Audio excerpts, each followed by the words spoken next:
monsieur, bonsoir. Ça fait maintenant 10 jours que ça dure avec ce système qu'on appelle d'ailleurs une goutte froide, vous en avez entendu parler, avec ces nuages qui tournent sur eux-mêmes, toujours bloqués par les pressions et qui nous donnent des averses qui se multiplient au fil des heures. Ces averses ont parfois donné encore aujourd'hui des orages, notamment sur la Bretagne, sur les régions centrales et en allant jusqu'au sud-est. Alors pour demain matin, un petit peu la même chose, avec déjà des averses orageuses, on le voit du centre jusqu'au Jura et peut-être même jusqu'aux Alpes du Nord, sur une partie des Pyrénées aussi, ailleurs un temps plus sec, des brouillards dans la matinée sur le nord, plus l'après-midi, et puis à nouveau ces orages qui se multiplient a priori moins qu'aujourd'hui. On ne devrait pas en avoir sur les régions de l'ouest, mais des Pyrénées, ils vont se décaler sur une partie de la Méditerranée, avec des températures qui dans la matinée sont toujours un petit peu fraîche, jusqu'à 15 degrés certes pour Nice, et dans l'après-midi ça commence à remonter tout doucement,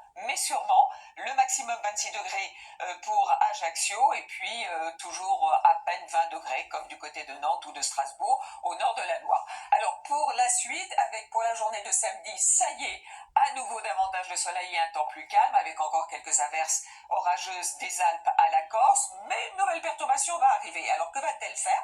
Elle arrive dans un champ de pression assez élevé, ça veut dire qu'on a eu une petite bagarre entre l'anticyclone et la dite perturbation qui va se retrouver quand même des Ardennes jusqu'aux Pyrénées dimanche avec quelques averses orageuses. Lundi, elle file vers les régions de l'Est, et puis pour la semaine prochaine, changement radical de temps, un temps plus calme, plus sec dans le sud, avec une perturbation qui pourrait bien rester bloquée sur le nord du pays. Louis Baudin vous en parle d'ailleurs demain. Pour l'instant, très très bonne soirée avec HPI.